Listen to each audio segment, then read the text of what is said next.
Hey guys, what's up? You know, with TLC being this Sunday, there is a lot of possibilities that could come out of it. Some could be good, some not so good. It's basically one of those up in the air like pay per views. Basically, some of the matches themselves are up in the air. Some are predictable and predictable, period.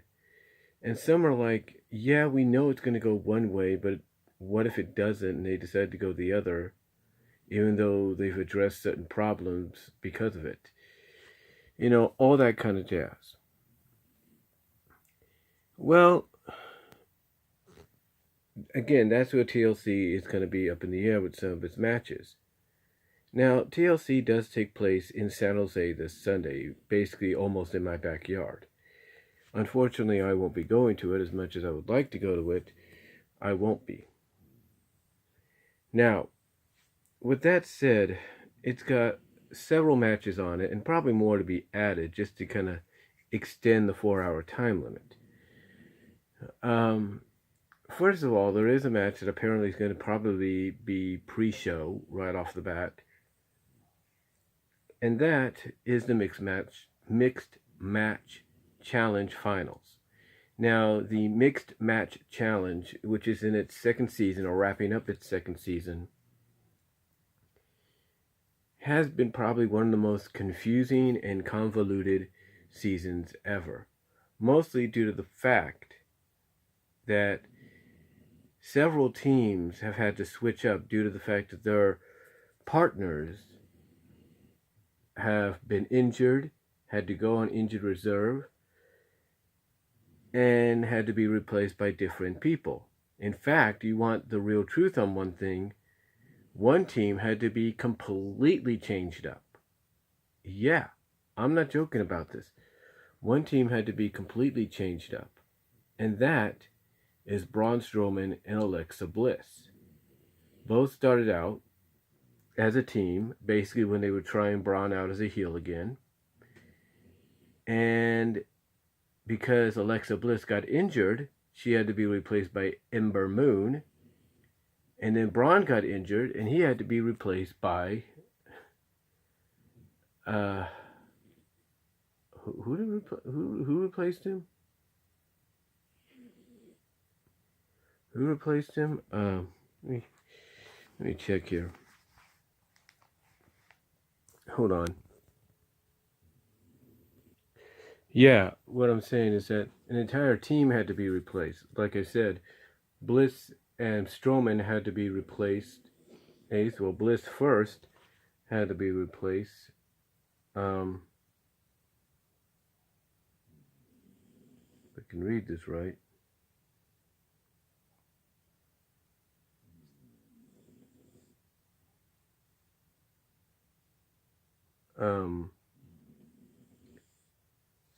Yeah, basically, I'm trying to find it here.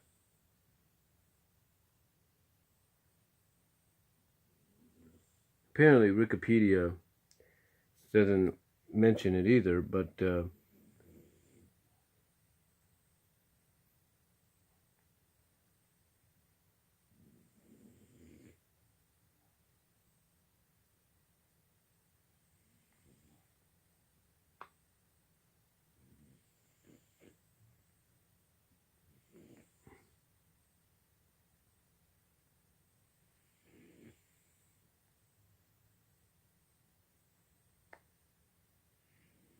yeah, basically Alexa Bliss and Braun Strowman were a team again from the previous season. But like I was saying, basically Alexa Bliss got injured. She got replaced by Ember Moon, and then Braun Strowman got injured. He got replaced by Kurt Hawkins. So yeah, one team entirely had to be replaced, trying to make sure there wasn't any other teams that were completely replaced. But you get the idea. They were basically completely replaced. And basically, with the injuries and partners changing up, like Apollo Crews now becoming Bayley's partner over Finn Balor, Jeff Hardy becoming Charlotte's partner over, over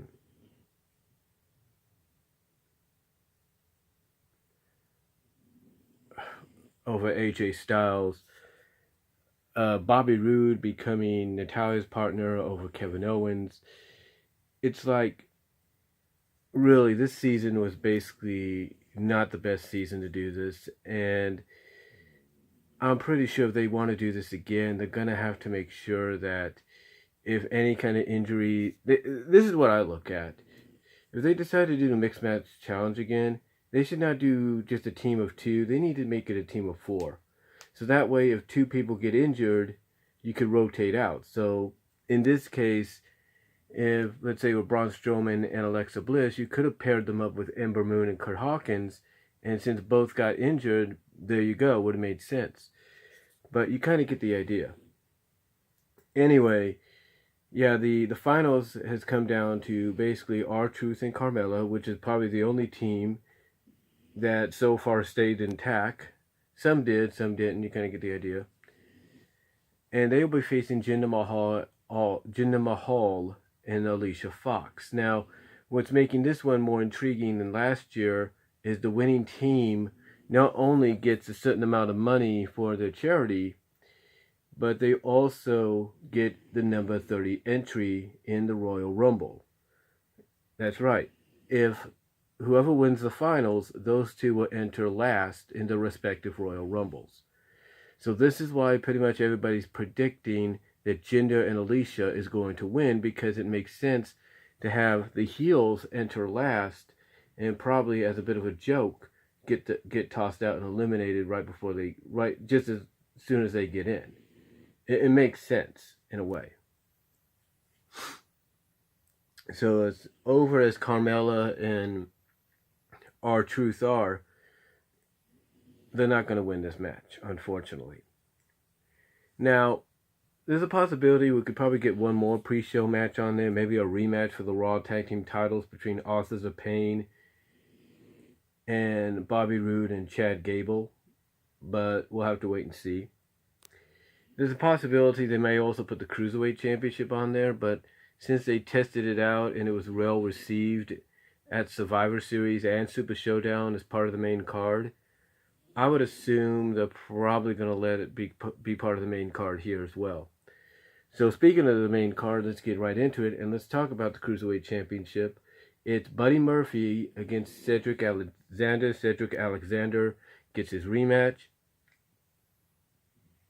I'm in agreement with Alex Delexman, which is spelled DALYXMAN, just so YouTube can get that down if they want to put it in the captions. But I do agree with him. They should kick off the main card because you would really get people excited for what's to come. And I would say give them plenty of time, let them go, do their thing. And I expect, to me, I'm going to go with Buddy Murphy on this. I really am. I know people might say, well, Cedric should get it back because he lost it. Also, he should get it back before the year's out, kind of like an early Christmas gift. And I do agree, Cedric winning it back would be great, especially if you want to play out the story that somehow, some way, Buddy Murphy's been cheating on his weighing in at 205, and that he's actually more than that. I mean, that would be intriguing if somehow Buddy Murphy loses to Cedric, loses the belt back to Cedric, and he tries to get his rematch and then finds out he can't get it because the truth comes out that he, maybe with some help, maybe from the 205 GM, Drake Maverick, who knows, has been cheating on his weight classes, on his weigh-ins, and now he can no longer be part of 205 Live, which I think would be a good send-off for him to probably go to the main roster, or go be fully a part of the main roster, like on Raw with Alexa, his girlfriend, wife, whatever, or on SmackDown, which would be a great place for him too. So either one of them, I think, depending on who structures and writes behind the scenes, would be a good fit for Buddy Murphy. But unless they go that direction for the story, I don't see Buddy Murphy winning. I don't see Buddy Murphy losing the Cruiserweight Championship. So I do see him winning it, hopefully in the opener. Now, as far as the rest of the match card goes, we have two TLC matches. We have a chairs match, we have a ladder match, and we have a tables match. Now, the chairs and tables match, they make sense for what's going on between those combatants.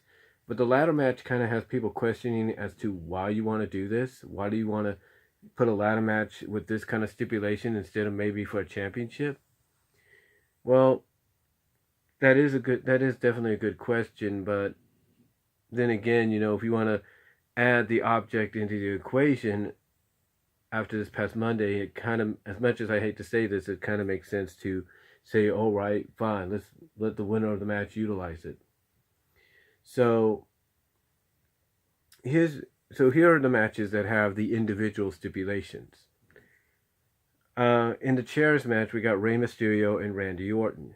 They have feuded before in the past. Even in the past, they've had great matches, great chemistry, great storytelling.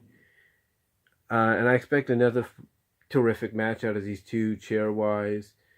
And I expect... well, now here's what I'm talking about, toss-ups. Because you can't really tell who they're going to go with. But I would expect Rey Mysterio to get his revenge. Finally, get his revenge, get his first major win on pay-per-view since coming back to WWE full-time. So I would expect him to do that. But then again, this is WWE, and kind of to continue the feud, they might put Randy over. But expect a very brutal match here between the two at TLC. And again, it's a toss-up. If they go with Rey winning, then that means the feud's over, or it might continue. But who knows? We'll just have to wait and see what they decide to do. But it's a toss-up. But gut instinct is just like everybody else. I think Rey's going to get the win here, but just barely. I feel that's what they're going to do.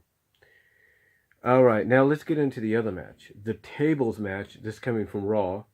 This is Natalya versus Ruby Riott. This could be one of the matches that ends up on the pre-show. Could be. But then again, it did seem to pick up some steam this past Monday, so I'd expect it to be on the main show, on the main card. Now, a lot of people are predicting Natty to win this match because she's going through so much, and with the recent passing of her father, Jim the Anvil Neidhart, they would expect her to have... I think a lot of fans are expecting WWE to give her the win here, as not only a way to give her a happy ending in this story, in this feud, but to also, but also be like a tribute to her father, like, we're going to give your daughter a chance now. We're going to give her a push, once again, to become champion. I could see them doing that, and it would make sense. But then again, one thing I think Alex has pointed out, and I'm sure others have pointed out, this is WWE. And they rarely ever make sense sometimes, especially when it should make sense. And the way I look at this match going, I look at it the fact that this match here is going to determine... I'll put it to you like this. Whoever wins this match, you pretty much know who's winning the Raw Women's Championship match. That's pretty much what I think this match is going to... I feel pretty much that that's what this match is going to lead towards. Here's why. If they go with Natalya, then that means, unfortunately, to a lot of people, Ronda is going to drop the belt to Nia. Now, you would think it doesn't make sense for her to do that on basically a B-level, in-your-house, like pay-per-view, like TLC, and that's true. TLC should not be where she drops it. Because, as said, it's a B show. It is basically an in-your-house B show. That's basically what it is. But if I'm WWE, more than likely that's probably what they may do. just to get the fans to tune in maybe to the first Raw, last Raw of the year, because that's probably when they'll do the rematch and Ronda would get the belt back. I would expect them to go that direction, but that all depends on if whoever wins this tables match. And if Natalya wins, like I said, Nia's winning against Ronda, because they may, like I said, give Ronda her belt back come before the Royal Rumble, which makes sense. Or they may say, you know what, Ronda. Or they may have a storyline go where Ronda's like, look, this was what happened, and yeah, I lost, but you know what? I don't want to have a rematch. I want to earn my shot again. Do it the right way, because everybody's saying I'm not earning stuff. I'm not earning my stripes. So have her announce her entry into the Royal Rumble to get that shot. And then you have Natalya challenge Nia, and then maybe thanks to Ronda's help to kind of counter Tamina, you have Natalya end the year or start the year as a new Raw Women's Champion. That's what you do. Like I said, that's what you do if you want to go in that direction. So yeah, if Natalya wins, Nia's winning the Raw Women's Championship. Now, if they go the way a lot of people are fearing they may go with this, and they have Ruby go over by fulfilling her promise of driving Natalya through the table with her father's image on it, then Ronda's winning the match, because the next feud for Ronda would be Ruby Riott. So, again, this match is a toss-up, but whoever wins this, I feel pretty much spoils who wins the Raw Women's Championship. So, we'll see what they do there.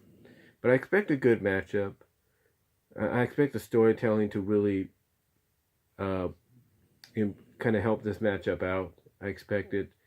So I expect what I'm trying to say is I expect the storytelling to really help move this match along as it happens. So we'll have to wait and see what they do. Now the other stipulation match is the ladder match with the guitar above the ring. And it's between Elias and Bobby Lashley. Now, a lot of people are saying Bobby Lashley's going to win because he's got Lio Rush, and Lio Rush will kind of run interference. And then if this match takes place before Baron Corbin's match, then you know Baron Corbin's going to probably have somebody backstage kind of,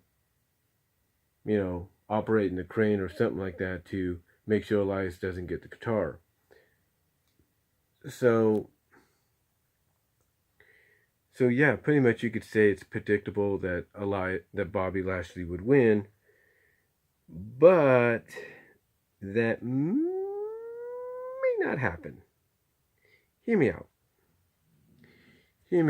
This is why I think it may not happen. You see, Alex brought up a very good idea that potentially could happen. This match, no doubt, is going to happen after the Cruiserweight Championship match, if that championship match goes on first, or before it. There is a storyline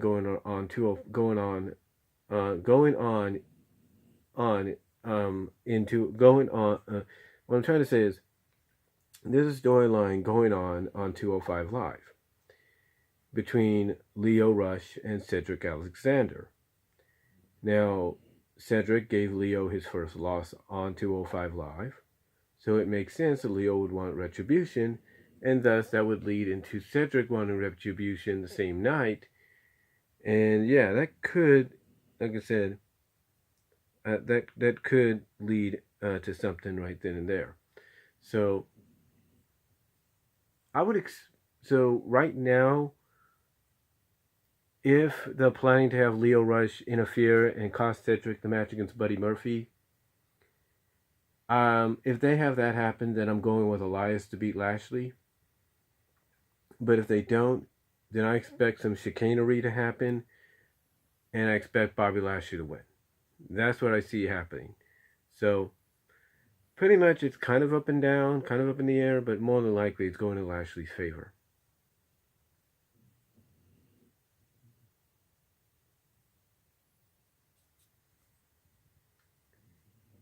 Now,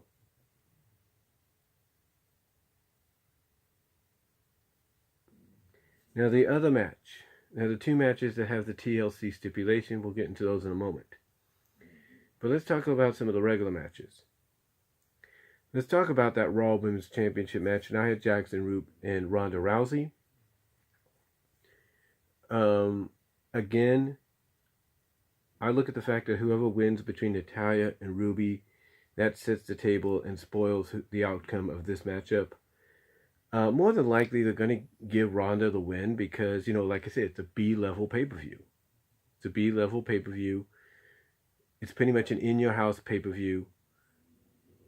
It's not as big as Royal Rumble. It's not as big as WrestleMania. It's not as big as SummerSlam or Survivor Series or heck, maybe even Money in the Bank. Money in the Bank is still looked at as an in-your-house pay-per-view as well, or in-your-house like pay-per-view as well. So it's not as big as the big four that I just mentioned: Royal Rumble, WrestleMania, SummerSlam, and Survivor Series. And think about it this way. They gave Ronda her first shot at the title at Money in the Bank, in your house, like pay-per-view, in your house like pay-per-view, but she didn't win. Who walked out with the title? Alexa Bliss. What did that build towards? Alexa Bliss and Ronda Rousey at SummerSlam, and that's where she won it. So I don't expect Ronda to drop the belt at TLC because it's not as big as WrestleMania. Ronda's a big name for them right now. Big acquisition. They're looking at her as possibly being the face of the company or one of the major faces of the company going forward. So I don't think they're going to have her drop the belt at TLC. But again, however, if Natalya wins, more than likely they're going to go with Nia Jax. If Natalya beats Ruby in that tables match, they're going with Nia Jax. So more than likely, if Ronda wins this match, then Ruby wins the match before. So I'm predicting Ronda Rousey to win, and thus, in a sense, even though it's a toss-up, I'm predicting Ruby Riott to win the tables match. So there you go. The other match that we have is Drew McIntyre and Finn Balor. A lot of people are right about one thing. If Finn Balor brings out the demon, then Finn's probably going to win. But more than likely, Drew's going to go over in this match, especially if there's some chicanery. So, again, it's a toss-up. Here's the thing I look at. It's a toss-up if they have Finn bring out the demon. But it's more than likely Drew McIntyre if they don't. So, we'll have to wait and see on that. Next match is the SmackDown Triple Threat Tag Team Title match. The Bar, The New Day, and the Usos. I expect this to be a great matchup between all three teams. And unlike the Lex Man, I expect the Bar to retain. I think it's just too soon to take the belt off them. And them being the heel tag team here, they're going to find a way to capitalize on the fighting between the Usos and the New Day. So, expect that to happen. Expect that to occur, that the Bar walks out with the championships. We have the WWE Championship, which is AJ Styles and Daniel Bryan. I expect this match to be good. I do agree, I don't think they're going to take the belt off Daniel just yet. I think they're going to set Daniel up to lose the championship, probably at Royal Rumble, but I don't see him losing it now. But I do expect a great matchup, and I believe it or not, I do agree with Alex on this one. I think Daniel's going to win clean, but he's going to win because AJ's going to make a mistake. He's going to make a mistake that's going to cost himself the match, and Daniel's going to take advantage of it. So, yeah, Daniel will win. I mean, it is a toss-up when you think about it because they could go either way, but I expect Daniel to walk out with the championship.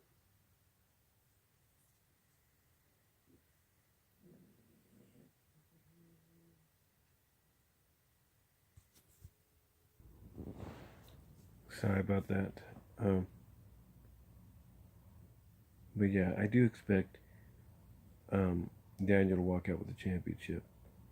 And then you got the Intercontinental Championship, Dean Ambrose and Seth Rollins. This is kind of a toss-up as well because Not entirely sure who they're going to go with, or who, they might keep it on Seth. I wouldn't doubt it, because he's currently one of the hottest things going right now. But more than likely, a lot of people are saying Dean. If they go with Dean, then the feud's going to continue to at least Rumble, and I expect Seth to win the championship back before then, or at the Rumble. If not, then if not, then I expect Seth to enter the Rumble, the Men's Royal Rumble, and win. So it's a toss-up, but expect a great match between these two. Expect them to pull out all the stops if they're allowed to. A lot of storytelling to really help it out, really get people hooked. And we'll just see where they go from there. But this is one of those matchups that's a toss-up. It really is. And then we have the two TLC matches. The first one is Braun Strowman and Baron Corbin. A lot of people are not sure what's going on there, but more than likely all signs are pointing towards Baron Corbin losing somehow. People are predicting either a squash, like Braun does show up, and as soon as the bell rings, he just squashes Baron Corbin, like hits a power slam on him several times through the objects or something, and thus wins the match.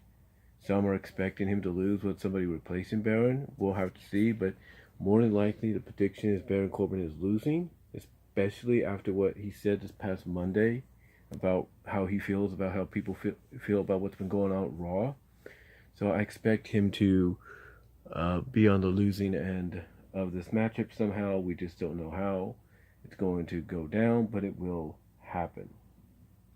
So, yeah, Braun Strowman or whoever replaces him is going to go over Baron Corbin. So, and then we got the TLC Women's Triple Threat for the SmackDown Women's Championship. Asuka, Charlotte Flair, and Becky Lynch, the champion, the man, if you will, defending. These ladies are going to steal the show. I hate to say this. This is going to be one of the best matches of the night, if not the year, for the women's roster. And this one's a toss-up. It really is, because, I mean, the opportunity is right then and there, right here for them to finally put the belt on Asuka and right the wrong that a lot of people said they made back at WrestleMania. So, more than likely, it's a toss-up. I don't know what they're going to do, depending on what direction they go in with either lady afterwards, but more than likely I'm going to go with Asuka. I really am, because I think what's going to happen is Becky and Charlotte are going to cancel each other out. Asuka's going to take advantage, and she's going to walk out with the women's championship.